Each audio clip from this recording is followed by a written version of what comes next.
Hello বন্ধুরা, welcome to my channel. তো আজকে হচ্ছে শ্রাবণ মাসের প্রথম সোমবার।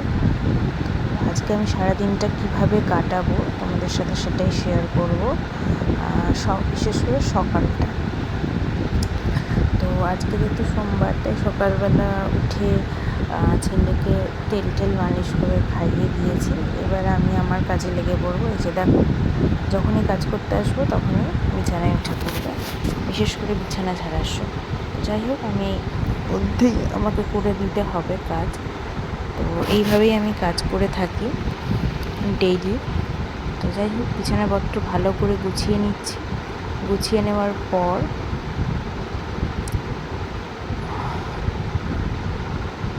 এই দেখো, ভীষণ পরিমাণে বিরক্ত করেই যায়। ওখান থেকেও কোনোভাবেই সরবে না যতক্ষণ না আমি বিছানা গোছানোটা পুরো আমার কমপ্লিট হবে।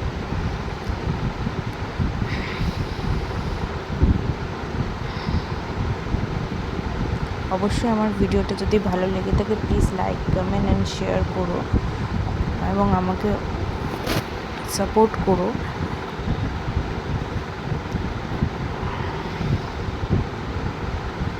তো শ্রাবণ মাসের প্রথম সোমবার আমাদের শ্বশুরবাড়িতে, যেহেতু শ্রাবণ মাসের প্রথমটা আর লাস্টটাই মানা হয়, তাই প্রথম সোমবারটা ঠান্ডা খেয়েই আমরা পালন করি। আর রাত্রে লুচি তরকারি। তো না, রাত্রেও ঠান্ডাই খাওয়া হয়। সরি, ভুল বলে ফেললাম।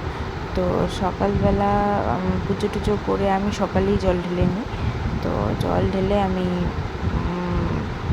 কিছু খেয়ে নেব। তো যাই হোক, এবারে দেখো,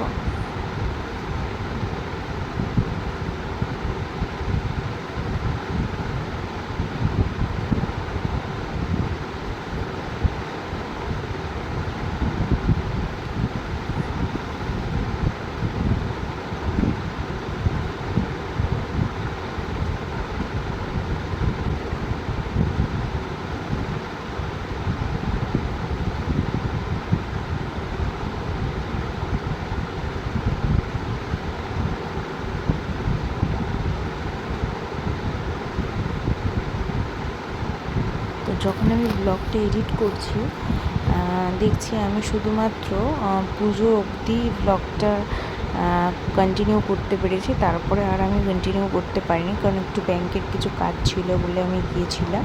তো সেই জন্য আর ব্লগটা পরে কন্টিনিউ করা হয়নি। তো আজকের আমি ব্লগটাই পুজো অবধি দেবো, কীভাবে কী পুজো করলাম। আর আমি বাড়িতেই ঠাকুরকে জল ঢালি, সব কিছু দিয়ে পুজো করি। তো দেখতে থাকো ব্লগটা। দেখো, এখানে রুম টুম পুরো ক্লিন করে নিয়েছি আমার। এবারে শুধু নিচেরটা কিছু কাছাকাছি আছে, একটু ঝাড় দেবো আর মুছবো ঘরটা, ব্যাস। ঘর তোরটা ঝাড় দিয়ে মুছে নিলাম।